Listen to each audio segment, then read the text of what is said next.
पूड़ी खीर खाने के बाद भी आवाज़ उतना बुलंद नहीं है तो क्या खाया जो बुलंद आवाज़ आएगा भाई। बोलिए प्रेम से श्री सद्गुरु। थोड़ा सा आया एक बार और, श्री सद्गुरु।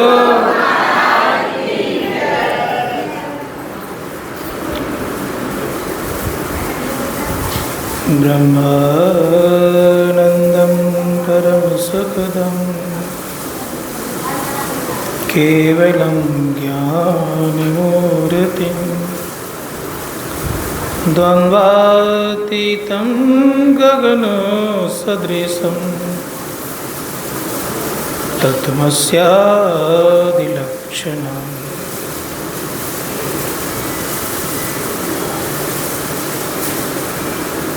भावातीतं त्रिगुणरहितं सद्गुरुं तं नमामि।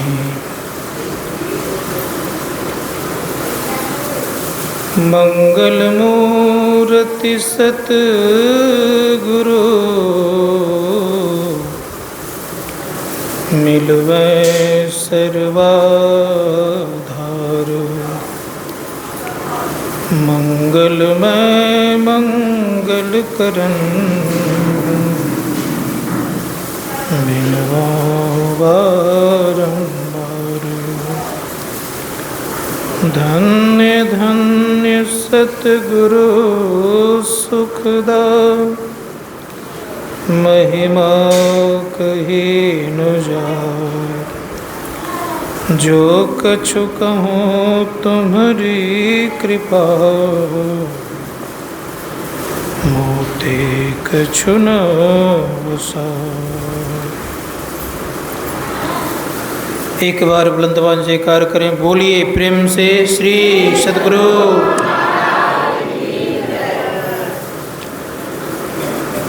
विश्व ब्रह्मांड के नायक सर्वक्षण स्मरणीय सद्गुरु महाराज को गलपाद पद्म में नमन। संत सद्गुरु महर्षि में परमानंद जी महाराज के मस्तिष्क स्वरूप पूज्यपाद महर्षि जी परमानंद जी महाराज को गलपाद पद्म में नमन। सद्गुरु महाराज के हृदय स्वरूप पूज्यपाद महर्षि साई स्वामी जी महाराज के गलपाद पद्म में नमन। मंचस्थ परम पूज्य स्वामी शंभुशरण जी महाराज, स्वामी गोपाल बाबा, इस गौशाला महर्षि में गौशाला के समस्त पदाधिकारीगण,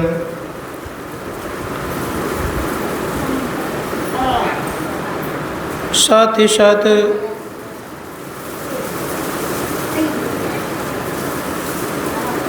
गोड्डा जिला के समस्त सदस्यगण पदाधिकारीगण,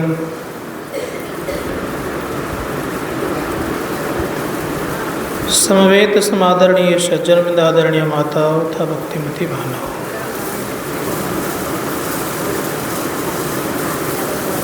आज हम लोग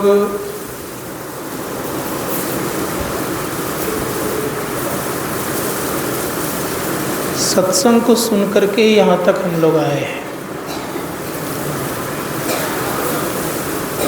सुनने के संबंध में हम लोगों ने बहुत बढ़िया से सुने।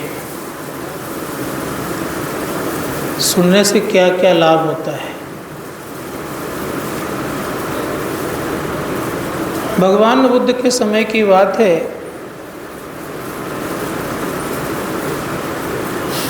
भगवान बुद्ध के एक शिष्य थे जो कि गृहस्थ आश्रम में रहते थे।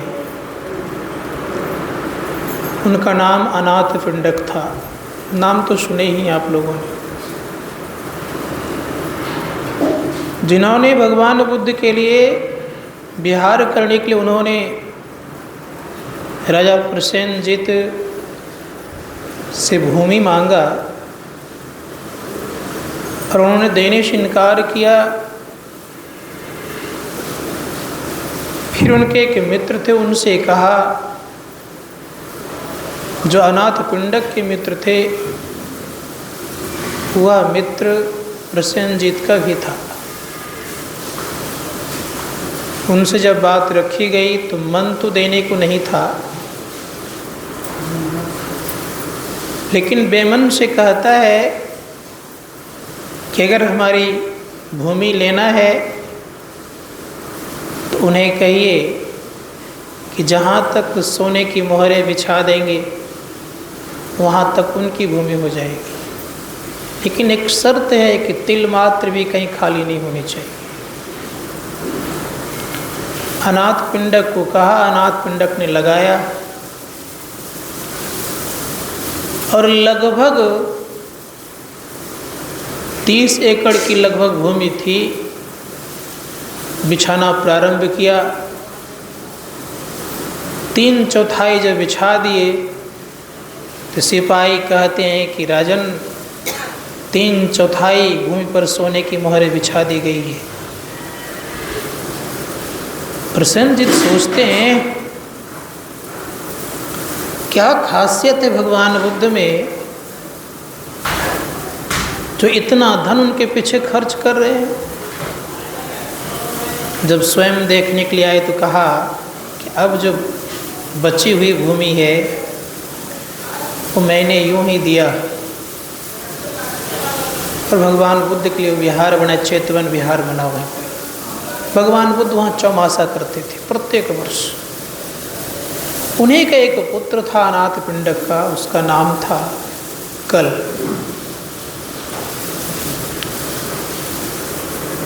वह कल सत्संग सुनने नहीं जाता था, सत्संग से दूर भागता था, महात्माओं को देखते ही दूर भागता था। शायद कुछ बच्चे आपके घर में भी ऐसे हो सकते हैं, होंगे, सुनना ही नहीं चाहता है। अनाथ पिंडक ने कहा कि देखो तुम एक बार भगवान बुद्ध के पास जाओ। कहा मुझे जाना नहीं है, प्रलोभन दिया, कहा मैं तुझे 100 करसापन दूंगा, उसमें का जो रुपया था। लालच में तो गया जरूर। जहाँ भगवान बुद्ध रहते थे वहाँ केवल सो करके वहाँ से आ गया। आज जब गया कहा भोजन कर लो, कहा नहीं पहले मुझे 100 करसापन दीजिए तब भोजन करूँगा। अब उसने 100 करसापन लिया तब भोजन किया।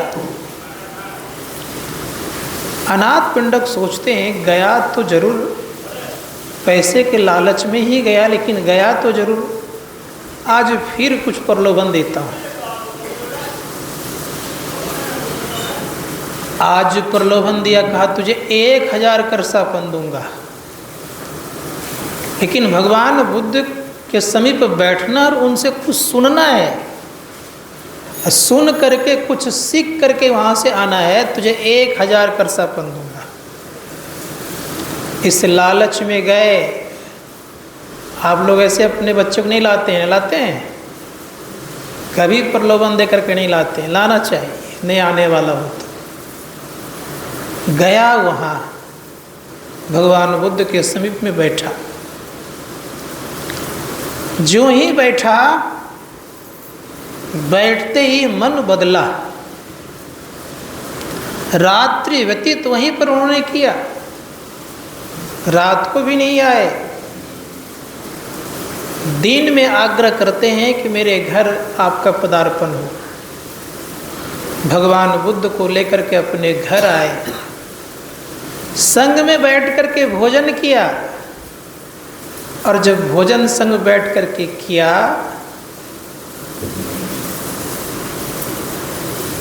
तो उनके पिता उनको 1000 करसापन देने लग गए, तो लेने से इनकार कर गए। भगवान बुद्ध से पूछते हैं अनाथ पिंडक कि भंते बात क्या है आज? कल ये गया बिना लिए खाया नहीं, और आज मैं दे रहा हूं तो ले नहीं रहा है, बात क्या है? भगवान बुद्ध कहते हैं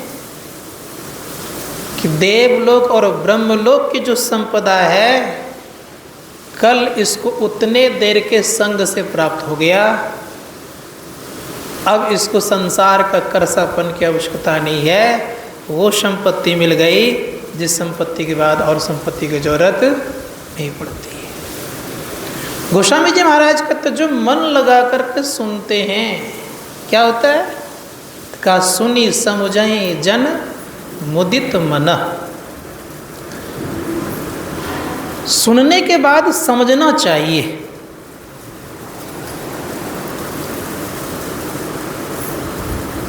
अगर कोई बात को नहीं समझे तो उन्हें आनंद नहीं आ सकता। किसी बात का अर्थ नहीं जाने तो फिर उसमें आनंद नहीं आएगा। का सुन करके समझिए, और समझ करके क्या करना चाहिए, तो सुनना कैसे चाहिए था, का मुदित मन से, आनंद मन से सुनिए। सुनी समझाई जन मुदित मन, सुनेंगे समझेंगे तब आपको आनंद लगेगा। और अनुराग पूर्वक, अनुराग कहते हैं प्रेम के साथ, प्रेम पूर्वक अगर करेंगे आप तो क्या मिलेगा, कलही चार फल अछत तनु। अछत कहते हैं शरीर रहते हुए को, अछत तनु, शरीर रहते हुए क्या मिलेगा, मरने पर नहीं, शरीर रहते हुए चार फल की प्राप्ति होगी। अब देखिए हम लोगों की यहाँ जो स्थिति थी, मुक्ति की बात करते थे रामायण लिखाने के पूर्व, कहते थे लोग कि मरने पर मुक्ति मिलेगी, लेकिन गोस्वामी जी महाराज डंके में चोट देके कहते हैं कि नहीं, तुम्हें जीते जी मोक्ष की प्राप्ति होगी। और महर्षि मई प्रमोद जी महाराज भी यही बात कहते कि जो संत मत का ज्ञान है ये जीते जी मोक्ष को प्राप्त कराता है। इसलिए इस ज्ञान को यहाँ तक लोगों ने, बहुतों ने कहा, जब दक्षिण भारत आप जाएंगे तो आप पाएंगे वहाँ पर बहुत बढ़िया बढ़िया संस्था है। वे सारे संस्था क्या करते हैं, कहते हैं हम लोग जीने की कला सिखाते हैं। आपने ये भी सुना होगा कि महेश योगी के शिष्य का नाम रविशंकर जी महाराज, जिनको श्री श्री 108 रविशंकर जी महाराज कहते हैं, बहुत बड़ा आश्रम है बेंगलोर में। वे कहते हैं आर्ट ऑफ लिविंग, अर्थात मैं जीने की कला सिखाता हूँ।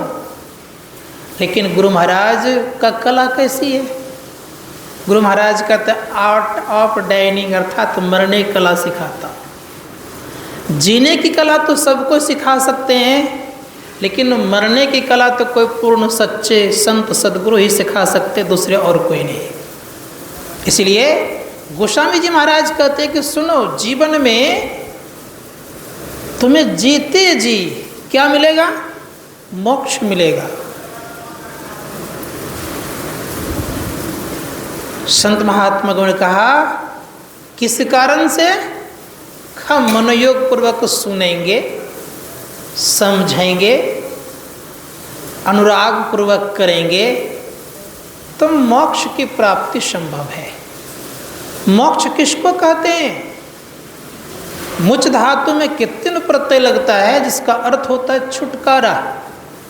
किससे छुटकारा, शरीर और संसार से छुटकारा।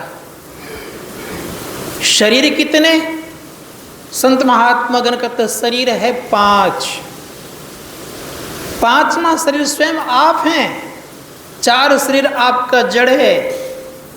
कहीं चारों जड़ शरीरों से छूटेंगे तो अपना ज्ञान होगा, और अपना ज्ञान करने के पश्चात दुख आपके पास नहीं रहेगा।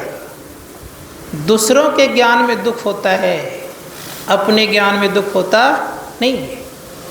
अपना ज्ञान जिस दिन हो जाएगा उस दिन कोई दुख नहीं रहेगा।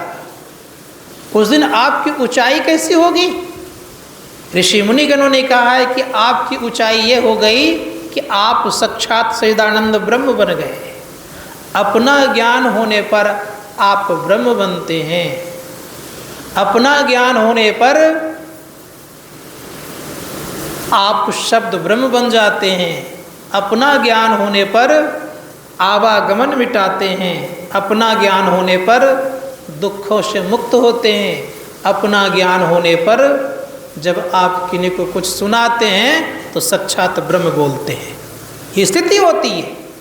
संतों ने कहा कि यह ज्ञान जिस दिन हो जाएगा, ये कब होगा? ऋषियों ने कहा ये जीते जी होगा, मरने पर नहीं।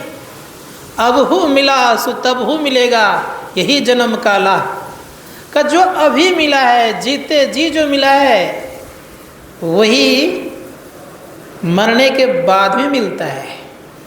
ऐसा नहीं कि अभी हमने कुछ किया और बाद में कुछ मिलेगा, ऐसा नहीं।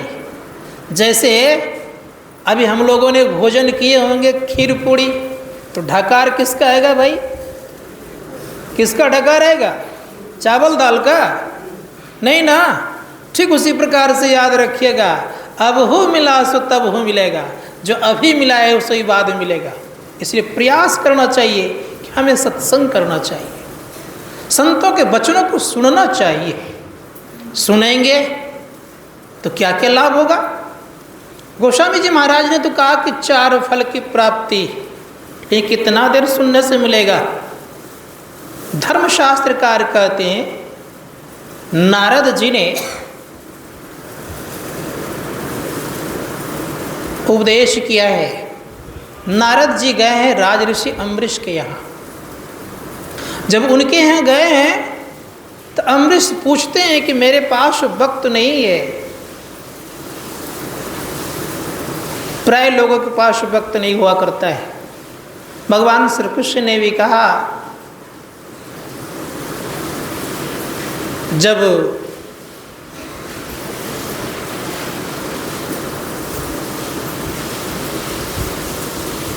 सुधर्मा को लेकर के, सुधर्मा के पीछे अर्जुन लेके गए और उधर जब लौटे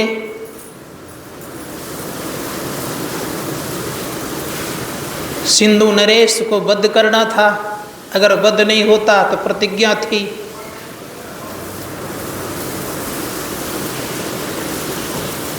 कि सूर्य कि रहते रहते अगर सिंधु नरेश का वध नहीं होगा तो मैं अपनी चिता को जला करके चिता में जल जाऊंगा, मैं शरीर को नष्ट कर दूंगा। समीप आने वाले हैं और सूर्य अस्त होने को है। अर्जुन कहते हैं कि केशव वक्त नहीं है, समय नहीं है। भगवान श्री कृष्ण कहते हैं कि हे अर्जुन, किसी के पास वक्त नहीं हुआ करता है। गुरु महाराज ने भी यही बात कहा, समय गया फिरता नहीं, झट ही करो निज काम। संत महात्मा गण कहते समय किन्हीं के पास नहीं हुआ करता है। तो भगवान श्री कृष्ण कह रहे हैं समय नहीं किन्हीं के पास हुआ करता है। तो याद रखनी चाहिए हम लोगों को समय का महत्व कितना हुआ करता है। तो मैं कह रहा था कि समय को थोड़ा समझिए कि समय क्या है जीवन में। तो जो साधना करेंगे वो आगे बढ़ेंगे। तो मैं कुछ कह रहा था कि समझना होगा हम लोगों को कि समझिए क्या। तो ये समझिए भगवान राम कह रहे हैं कि सत्संग का महत्व बहुत बड़ा है। तो अम्बरीश कह रहे हैं कि हे देवर्षि नारद, मेरे पास वक्त नहीं है, समय का बड़ा अभाव है, मुझे कम समय में सब कुछ मिल जाए, इसका कुछ उपयोग बता दीजिए, प्रयोग बताइए। देवर्षि नारद कहते हैं कि संसार में कम वक्त में आपको 4 फल की प्राप्ति होगी। संसारे अस्मिन् नारदोपि सत्संग से दृणाम याप्ते वाप्ते सर्वपुरुषार्थ चतुष्टयम्। भगवान नारद कहते हैं कि क्षणार्धो अपि, आधा क्षण भी अगर आप सत्संग करते हैं तो आपको 4 फल की प्राप्ति होती है। गोस्वामी जी महाराज क्या कहते हैं? गोस्वामी जी महाराज भी कहते हैं एक घड़ी आधो घड़ी, आधो में पुण्यात तुलसी संगत साध की हरे कोटि अपराध। गोस्वामी जी महाराज भी कह रहे हैं कि एक घड़ी, उतना अगर समय आपके पास नहीं तो आधा घड़ी, आधा भी नहीं है कब उसमें जो आधा वो अगर उतना करते हैं तो कह रहे हैं कि आपके करोड़ों पाप का समाप्त हो सकता है। करोड़ों पाप से आप बच सकते हैं। इसीलिए प्रयास करना चाहिए कि हमको सुनना चाहिए। सुनिए और समझिए। मिलेगा क्या सुनने, सत्संग सुनने से?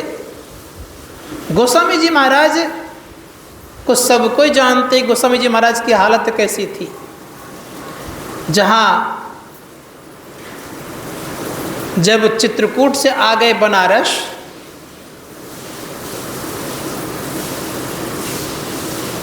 तो जहाँ रहते थे उन्होंने 4 कोने में हनुमान जी की स्थापना की। वो स्थान आज भी विद्यमान है। जिस खड़ाओं को पहनते थे, वो खड़ाओं का अवशेष अभी भी बचा हुआ है। जिस नाव से चल करके गंगा नदी पार करते थे, उस नाव का टुकड़ा आज भी पड़ा हुआ है।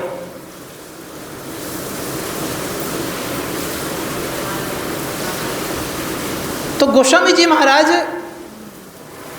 की हालत बहुत खराब थी। उनके पास भोजन पात्र भी नहीं था, पीने के लिए जल पात्र भी नहीं था। ऐसी स्थिति उनकी थी। और भगवान के अनन्य भक्त थे, भगवान को याद किए, भगवान प्रकट हुए। और जब भगवान प्रकट हो गए तो भगवान कहते हैं कि तुलसीदास तुम कुछ मांगो। मांगने के लिए कह रहे हैं। क्या मांगना चाहिए? गोस्वामी जी महाराज कहते हैं कि प्रभु मुझ पर प्रसन्न है तो मुझे एक वरदान दीजिए। कहा बोलो तो क्या चाहिए तुम्हें? गोस्वामी जी महाराज ने कहा कि देहि सत्संग निज अंग श्रीरंग भवभंग कारण शरण शोकहारी। हे प्रभु मुझे सत्संग का वरदान दीजिए। सत्संग क्या है? उसी में उत्तर छिपा हुआ है कि देहि सत्संग निज अंग श्रीरंग भवभंग कारण शरण शोकहारी। सत्संग क्या है? तो परमात्मा का निज अंग है। आप मंदिर जाएंगे, आपको परमात्मा का निज अंग का स्पर्श नहीं होगा, मूर्ति का स्पर्श होगा। लेकिन सत्संग करेंगे, अगर कहीं मन लग गया तो परमात्मा का निज अंग से स्पर्श होगा आपका। इसलिए गोस्वामी जी महाराज कहते हैं देहि सत्संग निज अंग है। प्रभु आपका निज अंग है। क्या? सत्संग परमात्मा का निज अंग है। इसलिए संतों ने कहा है कि सत्संग कीजिए मन तोड़। मन को तोड़ कीजिए। धर शरण संतन की। संतों के शरणों को पकड़िए, चरणों को पकड़िए। जब तक सत्संग मन लगा करके नहीं करेंगे तब तक ये मन टूटेगा नहीं। और जब तक मन टूटेगा नहीं तब तक हम आपका परम कल्याण होगा नहीं। इसलिए मन को तोड़ना है। मन है बहुत खुरखंद करने वाला, परेशान करने वाला। और इस मन के कारण याद रखिएगा हम आपका आवागमन होता है। मन अगर नहीं रहेगा तो आपका आवागमन नहीं होगा। मन नहीं होगा तो बंधन में नहीं पड़ेंगे। मन नहीं होगा तो माँ के गर्भ में नहीं आएंगे। अब मन नहीं होगा तो याद रखिएगा सदैव कि आपका पुनर्जन्म नहीं होगा। इसे संतों ने कहा कि मन को समझना पड़ेगा मन कितना खुरपात है। इसलिए संत महात्मा कहते हैं मन से सत्संग कीजिए, मन लगा कर कीजिए तो क्या मिलेगा? कहा 4 फल मिलेगा। कितना देर में? तो नारद जी कह रहे हैं कि आधा क्षण अगर सत्संग करेंगे तो 4 फल मिलेगा। इसीलिए याद रखनी होगी हम लोगों को कि क्षणार्धो अपि, आधा क्षण का भी आधा क्षण करें। 4 ही संसार में पुरुष है, अर्थ, धर्म, काम और मोक्ष। इस चारों को पुरुष कहा गया है। संतों ने कहा कि जो सत्संग करेंगे उनको पुरुष की प्राप्ति अर्थात अर्थ की प्राप्ति। अर्थ के बिना कोई काम होता है क्या? अर्थ नहीं होगा तो हम लोग अच्छे कपड़े नहीं पहन सकते। अर्थ नहीं होगा तो हम सफ़र नहीं कर सकते, अर्थ नहीं होगा तो मकान नहीं बना सकते, अर्थ नहीं होगा तो हम भोजन ठीक से नहीं कर सकते। इसलिए अर्थ की बड़ी आवश्यकता है। संत महात्मा गण कहते हैं अर्थ चाहिए, लेकिन सत्संग से जो अर्थ प्राप्त होता है ये अर्थ अनर्थों का जड़ नहीं होता है, याद रखिएगा। बाकी कभी कभी अर्थ भी अनर्थों का जड़ हुआ करता है। बहुतों के पास बहुत पैसा हो जाता है तो उनकी बुद्धि काम नहीं करती, बुद्धि बिगड़ जाती है, जिंदगी को बर्बाद करने का काम करने लग जाते हैं वो, और ऐसी स्थिति में पहुंच जाते हैं कि किन्हीं को पहचानते भी नहीं है वो। तो कभी कभी अर्थ भी अनर्थों का जड़ होता है। लेकिन गोस्वामी जी महाराज कहते हैं कि सत्संग के द्वारा जो अर्थ प्राप्त होगा ये कभी नष्ट नहीं होगा, याद रखिएगा, कभी समाप्त नहीं होगा, सदा ये संग रहेगा। और तब तक संग रहेगा ये अर्थ जब तक कि आप अपने आप को नहीं जान लेंगे, जब तक कि आप मोक्ष को प्राप्त नहीं कर लेंगे, जब तक कि आप अपने को परम कल्याण में नहीं पहुंचा लेंगे, जब तक कि आप परमपिता परमात्मा मिलकर के एक में एक नहीं हो जाएंगे, तब तक यह अर्थ आपके पास बरकरार बना रहेगा। भगवान श्री कृष्ण कहते हैं कि संसार के समस्त पुण्यों का जो फल होता है वो भोगने पर समाप्त हो जाता है, लेकिन सत्संग करने के बाद जो पुण्य होता है ये कभी नष्ट नहीं होता है, ये सदा बरकरार बना रहता है और दिनों दिन बढ़ता है। परम भक्तिन मीराबाई कहती है दिन दिन बढ़त सवायो। कोई ऐसा संसार में बैंक नहीं कुछ सवाया ब्याज देता होगा, दे रहा है कोई क्या? सवाया ब्याज रोज नहीं देता, 8% 8% या 10%, कब साल में। यहाँ क्या कर रहे हैं? रोज दिन दिन बढ़त सवायो। संत महात्मा गण का कि सवाया बढ़ने वाला ये बैंक है। इसलिए इस बैंक में जिन्होंने खाता खुला लिया उनके पास धन कैसा होगा? तो सदैव याद रखिएगा उनके पास धन मोक्ष प्राप्ति का एक दिन होगा, और मोक्ष प्राप्ति के सारे दुखों का अंत करने वाला धन होगा।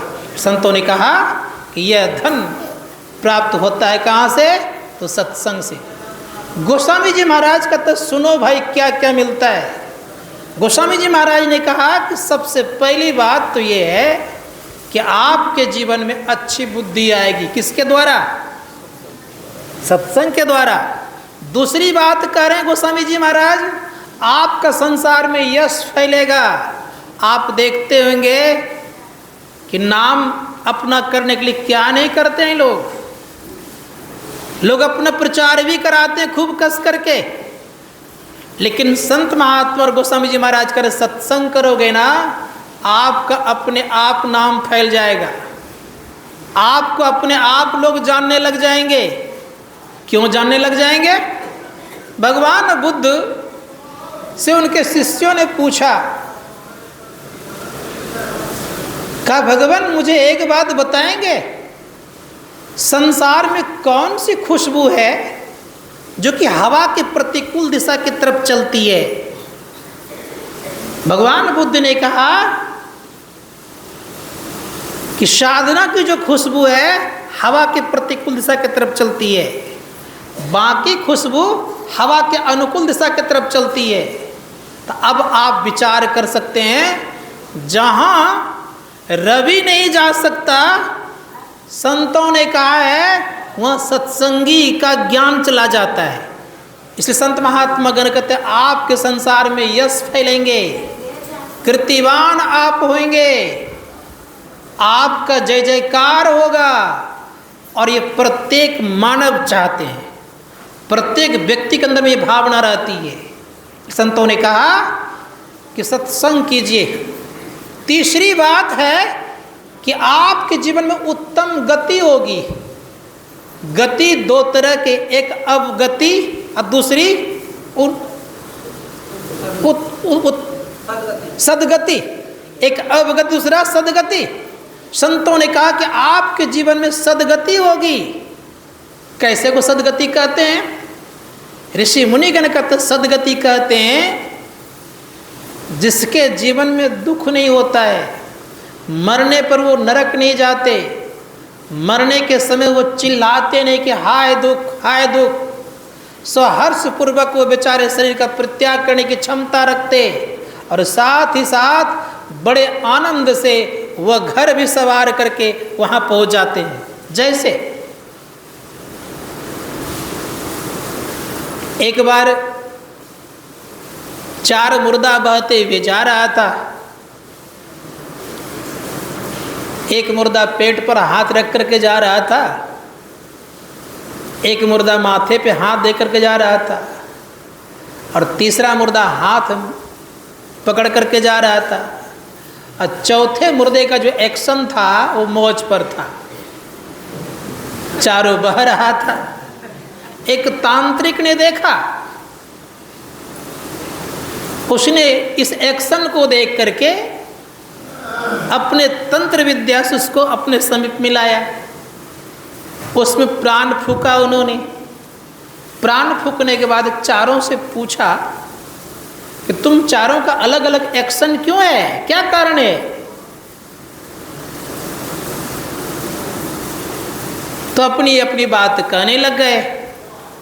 जो पेट पकड़ करके जा रहा था, इसका हाथ पेट पर था, उससे पूछा तो उसने कहा कि भाई बात यह है कि जिंदगी भर मैंने पेट के लिए हाय पेट करते करते संसार से जा रहा हूँ। संत महात्मा गण कहते हैं कि कुछ लोग पेट पूजा के लिए परेशान रहते हैं, लेकिन जो सच्चे भक्त होते हैं उनको पेट का परवाह नहीं, वो खा करके चल नहीं देते, वो जमकर सत्संग करके ही जाते हैं। सुबह का भीड़ तो काफ़ी अच्छी थी क्योंकि नाश्ता और भोजन दोनों था, अभी तो कुछ था नहीं इसलिए बहुत खाली पड़ गए। परिणाम ये हुआ, पूछा कि तुम्हारी ये हालत क्यों? मैं पेट के पीछे परेशान था इसलिए ऐसी हालत हो गई, इसलिए पेट पर हाथ दे करके जा रहा हूँ। दूसरे से पूछा तुम माथा पे हाथ दे क्यों जा रहे हो? जीवन पर्यंत में चिंता ग्रसित रहा, नाना प्रकार की बातें को सोचते रहा और संसार की बातों में फंसा रहा मैं, और अंतिम से भी यही मेरी हालत हुई, जो कि मस्तिष्क को पकड़ करके अर्थात माथे को पकड़ करके मैं जा रहा हूँ। तीसरे से पूछा कि तुम हाथ मलते क्यों जा रहे हो? कि मैंने कुछ जीवन में नहीं किया। कहावत बड़ी अच्छी है, चिड़िया चुग गई खेत फिर पछताए क्या होबत है। परिणाम ये हुआ कि मेरा समय चला गया, कुछ कर नहीं पाया, इसीलिए मैं हाथ मलते मलते इस संसार से जा रहा हूँ। चौथे से पूछा कि तुम्हारी क्या हालत है भाई, तुम बड़े मौज पर हाथ रखे जा रहे हो, बात क्या है? चौथे ने कहा कि मैंने यहाँ भी खूब भजन किया है, संसार खूब सुंदर मैंने बनाया है और परमार्थ भी इतना सुंदर बनाया है कि वहाँ भी मेरा जय जयकार होगा और यहाँ भी जयकार हुआ ही। इसी कारण से मैं मौज पर हाथ रख करके जा रहा हूँ। विचार कर लीजिए क्या करके जाना है आप लोगों को। संत महात्मा ने कहा उत्तम गति जिन व्यक्तियों ने बना लिया उनका जय जयकार होता है। इसलिए प्रयास कीजिए हम आप कि उत्तम गति बनाने का मार्ग क्या है? संतों का उत्तम गति बनाने का मार्ग है अपने अंदर चल पड़ना। अपने अंदर से तात्पर्य ऋषि मुनिगण कहते हैं अपने अंदर से तात्पर्य होता है कि अपने को अंधकार से प्रकाश में ले जाना, प्रकाश से शब्द में ले जाना और शब्द के परे हो जाना, तो समझिएगा उत्तम गति से विशेष हो गया, अर्थात हमें मोक्ष की प्राप्ति हो गई। इसीलिए कहा कि सत्संग से तीसरी गति अर्थात उत्तम गति की प्राप्ति होती है, मोक्ष की प्राप्ति होती है। वे व्यक्ति बड़े सहज पूर्वक संसार से जाते हैं और उनका कल्याण भी हुआ करता है। चौथी बात क्या है? गोस्वामी जी महाराज की चौथी बात यह है कि वह ऐश्वर्यशाली बनते हैं, संपत्तिवान बनते हैं, धनवान बनते हैं और वैभव युक्त होते हैं। इसे धर्मशास्त्रकार कहते हैं कि विचार करके देखिए कि अगर वैभव युक्त बनना हो, संपत्तिवान बनना हो, धनवान बनना हो और अमीर बनना हो तो गोस्वामी जी महाराज कहते हैं कि सत्संग सुनो। और पांचवी बात क्या है? गोस्वामी जी महाराज कहते हैं पांचवी बात यह है कि आपके जीवन में भलाई होगी, अर्थात आपकी भलाई होगी। कौन ने भलाई चाहते हैं भाई? सब कोई चाहते हैं कि मेरी भलाई हो। तो क्या ये पांचों चीज कहाँ से मिलेगा? तो गोस्वामी जी महाराज कहते हैं सो जानब सत्संग प्रभाव लो कहूँ वेद न आनु पाऊँ। पहले क्या कहा? खामति कीर्ति गति भूति भलाई जब तन जहाँ जही पाई सो जानब सत्संग प्रभाव लो कहूँ वेद न आनु पाऊँ। जिन किसी को ये पांच चीज मिले हैं तो गोस्वामी जी महाराज कह रहे हैं वो सत्संग के प्रभाव से मिला है। इसलिए सत्संग मन लगा के कीजिए। सत्संग जो करते हैं उनका जीवन सार्थक होता है और धन्य होता है। ये सत्संग अवश्य हम लोगों को करना चाहिए। अब रह गई बात यह कि सत्संग से पांच चीज तो मिलते हैं, क्या और कोई सत्संग करते हैं? इस दुनिया की बात नहीं है, तीनों लोकों के मालिक भी सत्संग किया करते, याद रखिएगा। भगवान शिव को लोग अजन्मा भी कहीं कहीं कहते हैं। भगवान शिव को यहाँ तक लोग कहते हैं कि ये कभी जन्म लेते ही नहीं है। इनके कोई माता पिता भी नहीं है। बहुत कुछ कहते हैं। भगवान शंकर अगर कहा जाए कि परम पुरातन सत्संगी तो कोई दिक्कत तो नहीं होगी। अर्थात सबसे पहले का सत्संगी कौन? भगवान शिव। उस भगवान शिव ने क्या किया है? भगवान शिव ने भी बड़ी अच्छी बात कही है। भगवान शिव से माँ पार्वती पूछती है कि आप एक बात बताएं, संसार के लोग लाभ के पीछे भागते फिरते रहते हैं, सबको लाभ चाहिए, लाभ के बिना कोई काम करते नहीं है। तो मैं आपसे पूछती हूं कि सबसे अधिक लाभ कहाँ है? भगवान शंकर उत्तर देते कहते हैं कि गिरजा सुनो, सबसे अधिक जो लाभ वह स्थान बता रहे हैं। कह रहे गिरजा संत समागम समन लाभ कछु आन बिनु हरि कृपा न होई सो गावहि वेद पुराण। कहे गिरजा संतों के समागम में जो लाभ है वो लाभ और कहीं नहीं है। ये किनको मिलता है? जब तक परमपिता परमात्मा की कृपा नहीं होगी तब तक ये लाभ मिलना संभव नहीं है। अब भगवान शंकर करें इस बात को। भगवान राम ने सबसे बड़ा किसको माना है? तो भगवान राम कहते हैं कि बड़े भाग वाले को सत्संग मिलता है। बड़े भाग पाइए सत्संगा अब बिनु प्रयास वही भवभंगा। भगवान राम कहते हैं कि भाग्य वालों को सत्संग मिलता है। अब थोड़ा सा और आगे बढ़िए, सत्संग के संबंध में और कौन कौन क्या क्या कहते हैं। भगवान श्री राम के राज्याभिषेक में गए हैं, एक कोने में बैठे हैं जा करके। जब राज्याभिषेक भगवान श्री राम का हो गया, मुमंगा इनाम भगवान श्री राम दे रहे थे पुरस्कार रूप में, सबको ले लेकर के जा रहे थे। भगवान राम की दृष्टि भोलेनाथ पर पड़ती है। भगवान राम पूछते हैं, कहते हैं कि भोलेनाथ सबको ही सब कुछ मांग रहे हैं, आप भी तो कुछ मांग लीजिए। भोलेनाथ ने संसार नहीं मांगा, यद्यपि श्मशान घाट में रहने वाले। भोलेनाथ ने वस्त्र नहीं मांगा, यद्यपि निवस्त्र रहने वाले। भोलेनाथ ने कुंडल नहीं मांगा, यद्यपि बिच्छू लटकाने वाले। भोलेनाथ ने हार नहीं मांगा, यद्यपि उनके गले में सांप लटका हुआ। ऐसी स्थिति में श्मशान घाट में रहने वाले भोलेनाथ क्या मांगते हैं? भगवान श्री राम से कहते कि नाथ एक वर मांगऊं, हर्षित देसी रंग, अपद सरोज अनुपायनी, भक्ति सदा सत्संग। कहा मुझे एक वरदान दीजिए, क्या? सत्संग और भक्ति का। भोलेनाथ तो सत्संग और भक्ति का वरदान मांगते हैं, हम आप संसार मांगते हैं। क्या भोलेनाथ ज़्यादा सुखी हैं? उत्तर आएगा कि सुखी ज़्यादा हम नहीं है उनसे।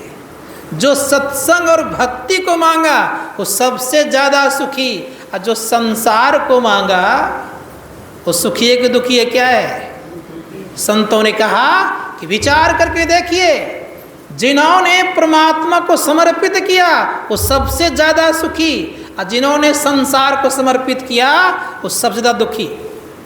उदाहरण रूप में महर्षि में परमहंस जी महाराज ने परमात्मा को समर्पित किया, परमात्मा को समय दिया।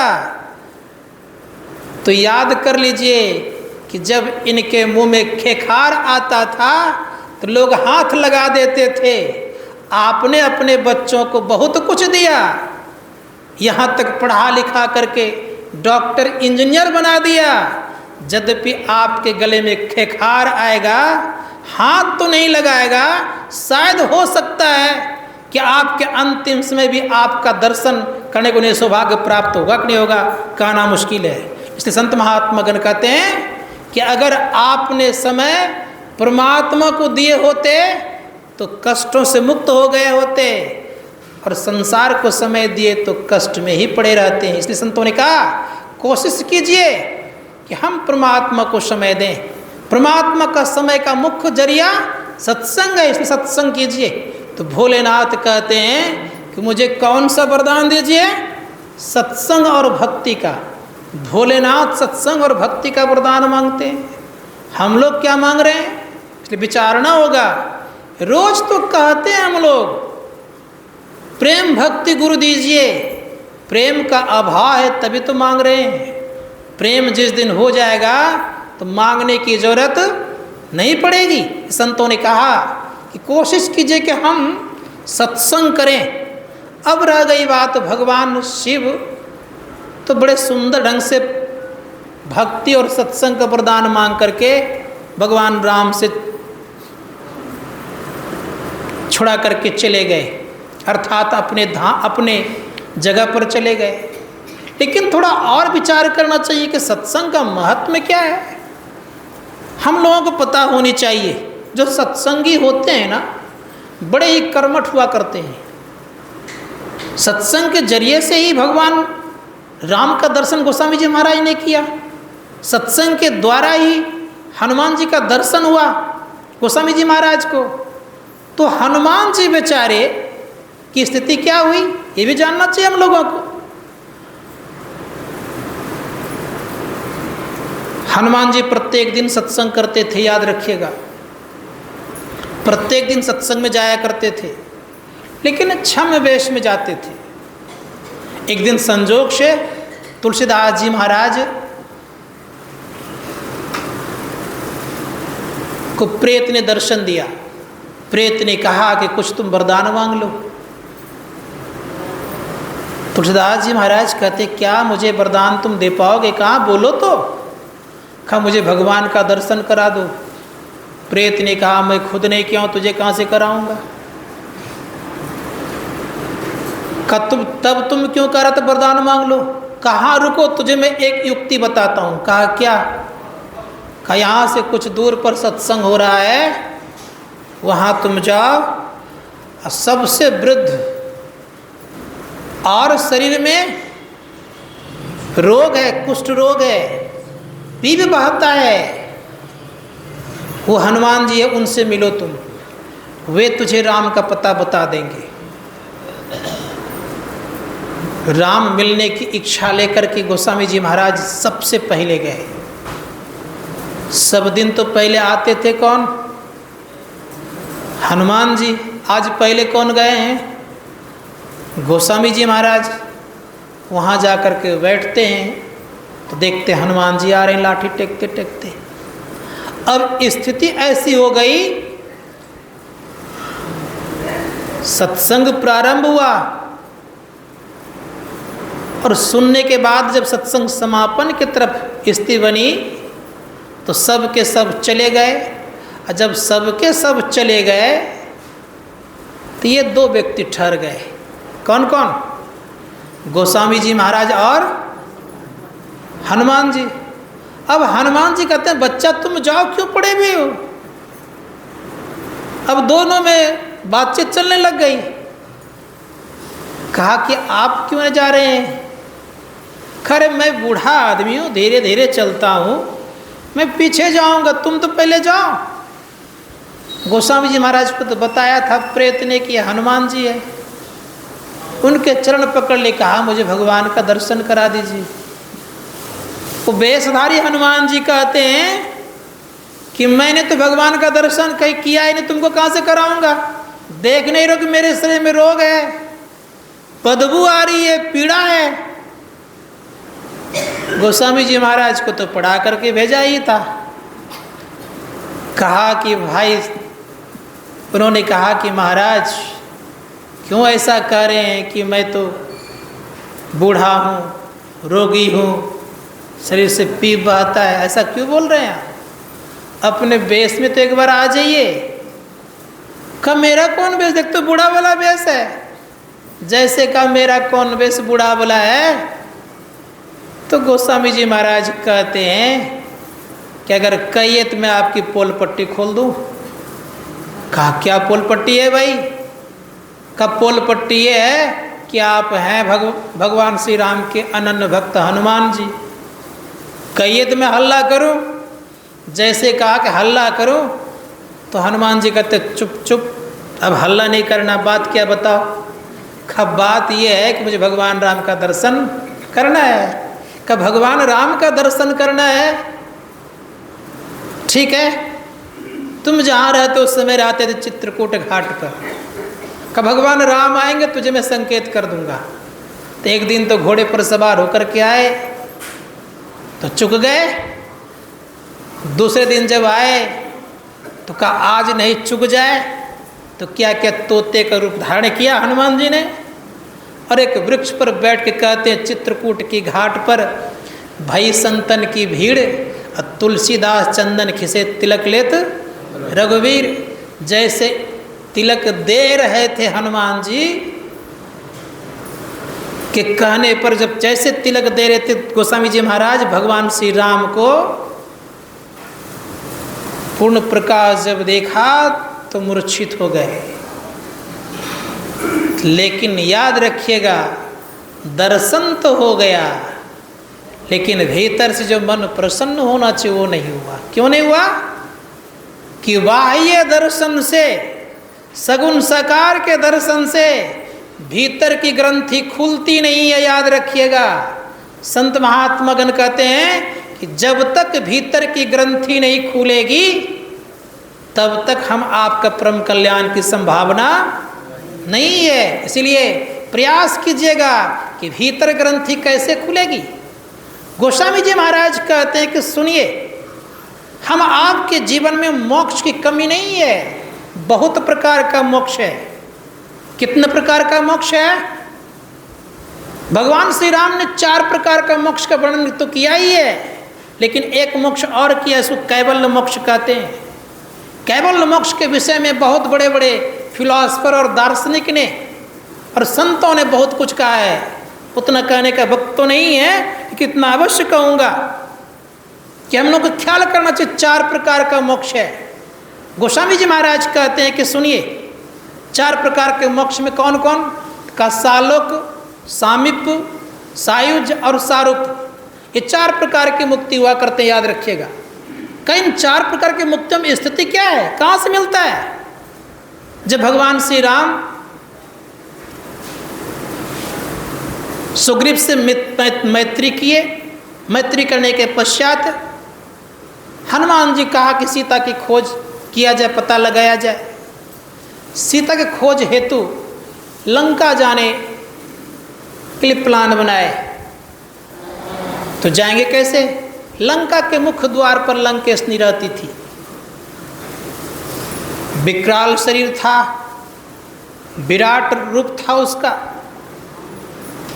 जाए तो जाए कैसे? तो जैसे प्रवेश कर गए हनुमान जी तो चोर चोर कह करके चिल्लाने लग गई।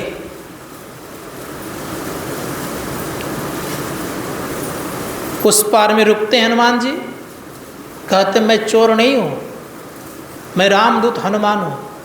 का चोर की तरह क्यों घुसते हो? जानते हो तुम कि चोर की सजा हमारे यहाँ क्या होती है? क्या होती है? का चोर की सजा हमारे यहाँ ये होती है कि उसे जिंदा चबा के खा जाता है।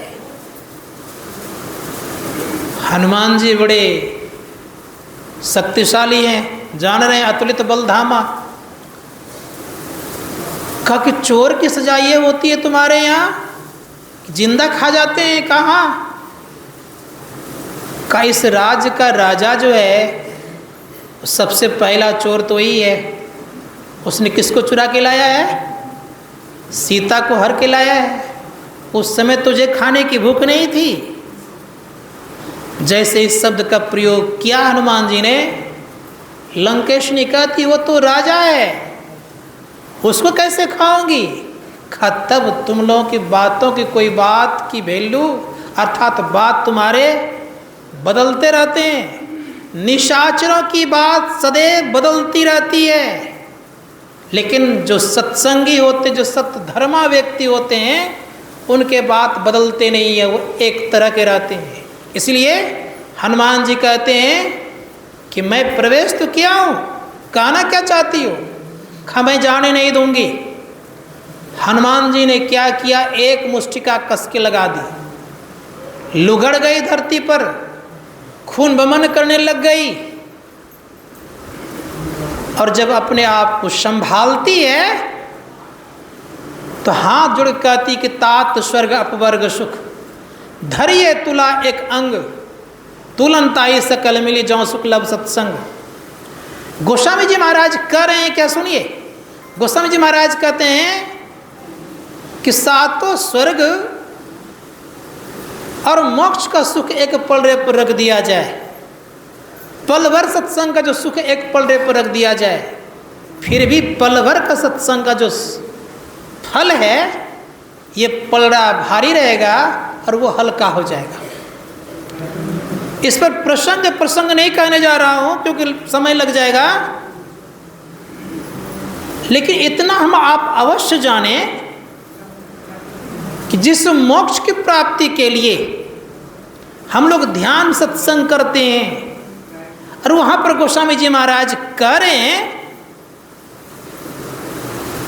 कि मोक्ष का सुख भी उस पलड़े पर और सातों स्वर्ग सुख उस पलड़े पर। ये कौन सी बात है? तो भगवान राम पूर्ण रूप में खुलासा करते हैं। कहा सुनो, जो चार प्रकार की मुक्ति है जिसका मैंने नाम लिया पहले, ये चारों प्रकार की मुक्ति मानने योग्य नहीं है। क्यों ना मानने योग्य है? तो उपनिषद कार्य कहते इसलिए मानने योग्य नहीं है। ये मुक्ति, इसमें देह रहता है, और जिसमें देह रहता है तो सदैव याद रखिएगा उसमें आवागमन भी होता है, और जिसमें आवागमन होता है तो माँ के पेट में भी आता है, और जन्मने मरने का दुख भी उन्हें प्राप्त होता है। संतों ने कहा ये चार प्रकार की मुक्ति की मान्यता नहीं होती। कौन कौन की नहीं होती है? सालोक राम रावण में युद्ध हो रहा था, भगवान श्री राम के हाथों रावण का वध हुआ, बैकुंठ में उनको जगह दी गई, उनके पिता भी बैकुंठ ही गए, भगवान राम के पिता। बैकुंठ एक प्रकार का स्वर्ग है, याद रखिएगा। परम पूज्य गुरुदेव कहते हैं सातों स्वर्ग कैर निवासी, दिव्य देव अमित विलासी, कोई न स्थिर सब ही बटोही, शांति स्वरूप एक स्थिर होई, शांति स्वरूप सर्वेश्वर जानो, शब्दातीत कई संत बखानो। जब तक उस शब्दातीत परम पद प्राप्त नहीं कर लेंगे तब तक हमारा परम कल्याण संभव नहीं है। इसलिए संतों ने कहा शब्दातीत, जहाँ शब्द नहीं है, जहाँ तक शब्द है वहाँ तक ससीम है और वो शांत है। संतों ने कहा कि ये जीव जब परमपिता परमात्मा को प्राप्त कर लेता है और उनसे मिल करके एक में हो जाता तो होता है क्या परिणाम? का उनका आवागमन नहीं होता है तो का सालों के प्रकार का स्वर्ग है, जगह मिल गई, लेकिन देह तो उसमें है ही, सूक्ष्म देह है ही। दूसरा है सामीप्य। शांत मुक्ति के समय समझते होंगे आप लोग, भगवान की निकटता प्रदान करना अर्थात निकट रहना। जैसे जय विजय का नाम सुने होंगे हम लोगों ने। जय विजय भगवान के द्वारपाल थे, भगवान के बराबर दर्शन हुआ करता था, निकट ही रहते थे, लेकिन मुनियों के श्राप से श्रापित होकर के 3 जन्म तक वो दानव अर्थात राक्षस बने। संतों ने कहा कि ये सामीप्य मुक्ति है, लेकिन पता हम लोगों को होनी चाहिए कि इस मुक्ति में भी हमारा परम कल्याण नहीं है।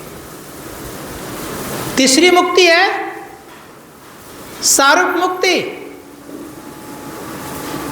दशरथ जी के परम प्रिय मित्र जटायु रावण के चंद्रहास से जब धाराशायी हो गया तो राम राम कर रहे थे। दशरथ जी उस जटायु मित्र से पहले ही प्रतिज्ञा कर चुके थे, याद रखिएगा, कि मेरा प्रथम पुत्र जो है वही आपका दाह संस्कार करेगा। और ये सौभाग्य दशरथ को प्राप्त नहीं हुआ, लेकिन जटायु को प्राप्त हुआ। और क्या क्या परिणाम क्या हुआ? प्रतिज्ञाबद्ध होने के नाते भगवान श्री राम ने अपने पिता की लाज रखी और किनका दाह संस्कार किया? जटायु का दाह संस्कार कौन किया? भगवान श्री राम ने किया। वो जटायु का जब दाह संस्कार हुआ तो रामचरितमानस कहता है कि गृद्ध दे तज धरि हरि रूपा, अर्थात गृद्ध का शरीर का त्याग किया, हरि के चतुर्भुज भुज रूप में आ गए। और वो कहाँ गए? वैकुंठ ही तो गए। संत महात्मा गण कहते हैं इसमें विद्या रहता है। चौथी मुक्ति है सायुज्य मुक्ति। शिशुपाल का वध हुआ,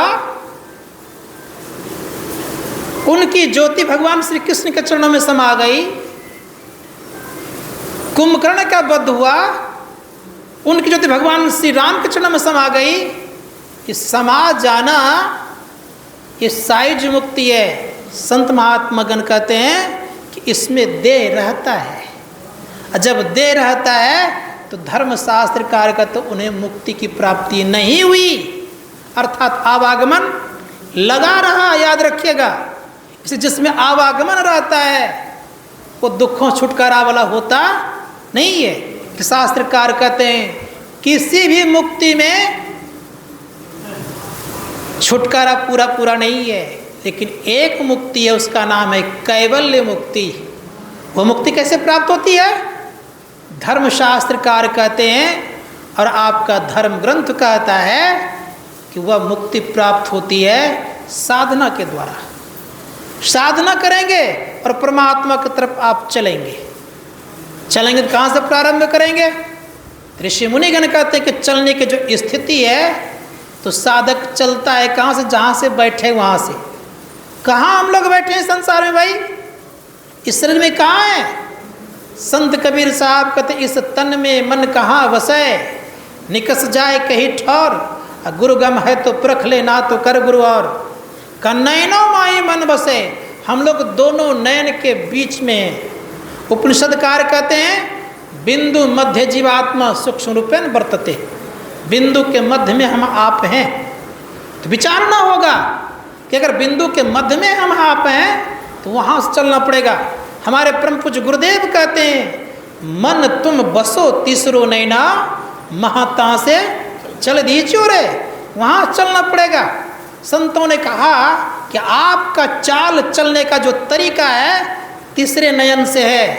इसलिए संत कबीर साहब ने कहा नयनोमय मन बसे, अर्थात एक वचन नहीं है, द्विवचन भी नहीं है।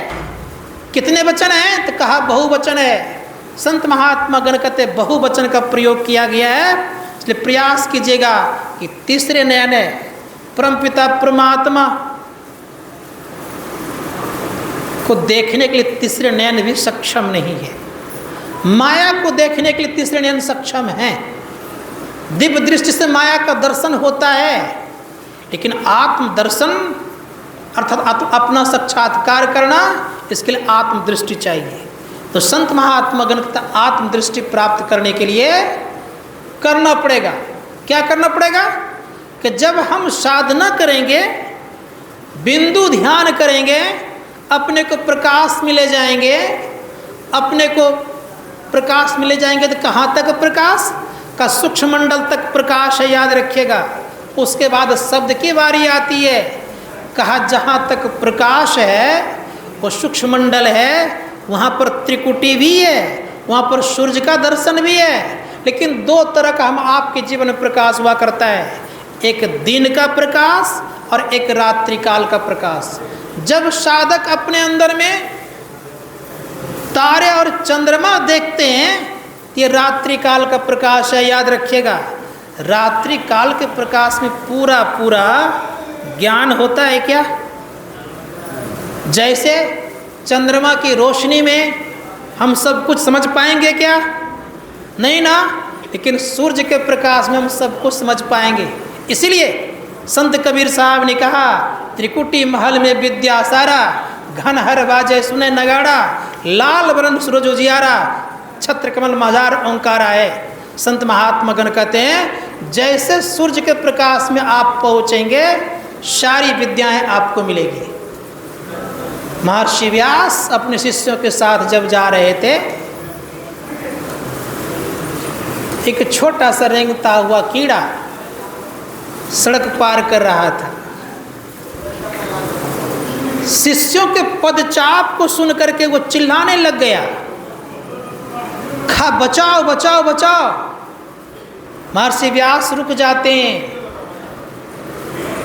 पूछते हैं गुरुदेव आप क्यों रुक गए?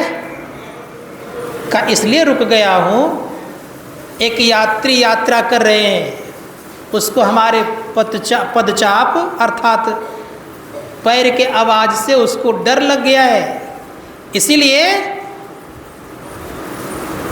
उसको पार होने दीजिए तब पार होऊंगा। महर्षि व्यास के शिष्य पूछते हैं कि गुरुदेव कोई तो दिखता नहीं है, कोई तो नहीं है, फिर भी आप कह रहे हैं। महर्षि व्यास उसके समीप पहुंचते हैं, जो कि बहुत छोटा कीड़ा, जल्दी आंख से दिखाई ना पड़े, उसके पास पहुंच कर कहते देखो यही पार कर रहा है, इसलिए हम रुक गए। अब छोटे कीड़े की आवाज़ और उसकी भाषा समझने की योग्यता कहाँ? आप जब अपने आप को त्रिकुटी महल में पहुंचाते हैं तब। संतों ने कहा इसलिए क्या करनी चाहिए कि चलिए अपने अंदर में। इसलिए हमारे गुरु महाराज कहते हैं, संत कबीर साहब की वाणी है, यही घट चंदा, यही घट सूर्य, यही घट बाज अनहद तोर। हमारे गुरुदेव भी कहते हैं कि जो कोई व्यक्ति साधना करेंगे, जिनकी दृष्टि टिकने लग जाए तो क्या मिलेगा उनके जीवन में? कहा बहुत कुछ मिलेगा, लेकिन किनकी दृष्टि टिकेगी? तो कहा दृष्टिवान की दृष्टि टिकेगी। गाड़ीवान वाले को ही सामान मिलता है ढोने के लिए, उसी प्रकार दृष्टिवान वाले को ही प्रकाश मिलता है। दृष्टिवान तो बनना पड़ेगा हम आपको। गुरुदेव कहते खोज करो अंतर उजियारी, दृष्टिवान कोई देखा है। गुरु भेदी का चरण सेव कर, भेद भक्त पा लेता है। निस्दिन सुरत अधर पर कर कर, अंधकार फट जाता है। एक दिन का खेल नहीं है, प्रत्येक दिन करना पड़ेगा। जब निस्दिन करेंगे तब ये अंधकार फटेगा। निस्दिन सुरत अधर पर कर कर अंधकार फट जाता है। पीली नीली लाल सफ़ेदी स्याही सन्मुख आता है, छट छट छट छट बिजली छटके भोर का तार दिखाता है, चंदा उगत उदय हो रवि हो धूर शब्द मिल जाता है। का चंद्रमा का भी उदय होता है और सूर्य का भी उदय होता है और साथ ही साथ उस शब्द भी मिलता है।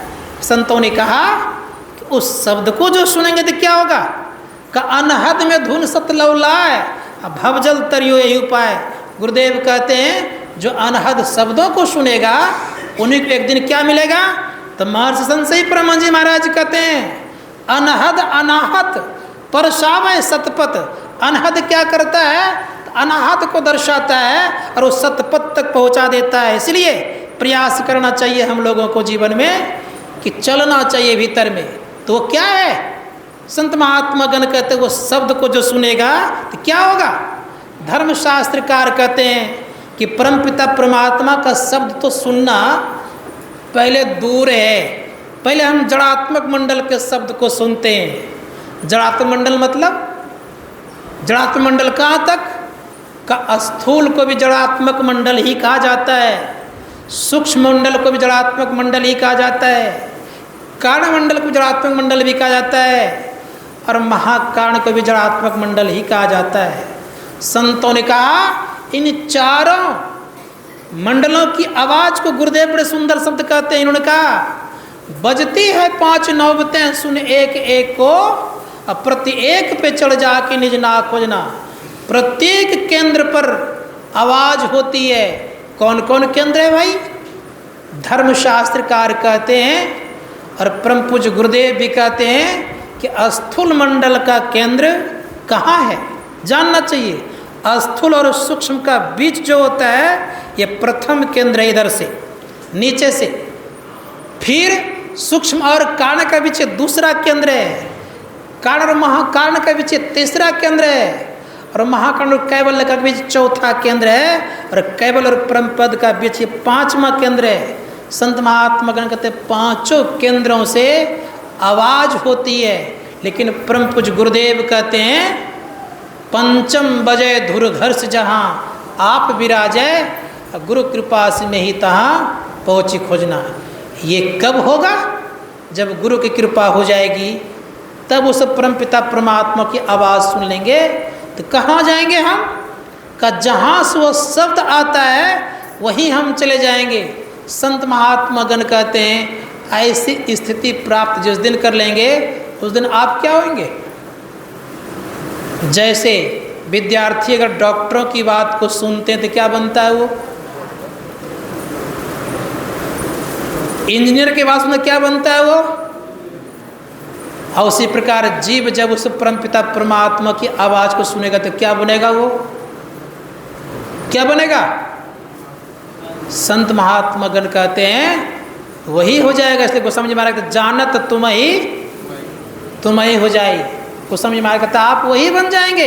इसलिए कहा सरिता जल जल निधि महा जाई हुई अचल जिमी जीव हरि पाई। परमात्मा प्राप्त परमात्मा ही हो जाएंगे। तो संत महात्मा गण कहते हैं कि जीवन में अगर कल्याण चाहते हैं इस साधना को अपने जीवन में साक्षात्कार करने का प्रयास करेंगे तो अवश्य एक न एक दिन हम आपका बेड़ा पार लगेगा। ये जो आयोजन हमारे आदरणीय अवरेंद्र बाबू ने रखा है ये बड़ा सराहनीय कार्य है। इन्होंने दिखा दिया कि संसार सागर में रह करके भी संसार सागर से कैसे पार होता है इसकी व्यवस्था भी इन्होंने लोगों को बताया कि कैसे संसार में ठीक से रह करके संसार सागर से पार किया जाता है। ये बात इन्होंने लोगों को जनाने का काम किया। 50 वर्षों तक संग में रहना और उसमें भी क्या हर तरह के दुख सुख के साथ अपना सफर तय करना, बराबर बना के रखना, ऐसी स्थिति को गुजारते हुए इन्होंने 50 साल पूरे कर लिए। अब सोच सकते हैं कि इनका जीवन कितना अनुभवगम्य होगा, संसार का ज्ञान कितना इनको अच्छा होगा। इसीलिए इनसे सीखना चाहिए कि संसार का ज्ञान कि साथ साथ परमार्थ का ज्ञान कैसे बने, तो इनसे अवश्य सीखना चाहिए। इनके दादा श्री भी मैंने सुना कि परम पूज्य, खत्म कर दें? ओह 5 मिनट बिफोर हो गया, ज़्यादा हो गया, इसीलिए मैं नहीं समझ पाया था। कोई बात नहीं, बस तुरंत ख़त्म करो 2-3 मिनट में ही। संचालक महोदय की तरफ से संकेत आ गया है, बस मैं भी संकेत में ही चला जा रहा हूँ।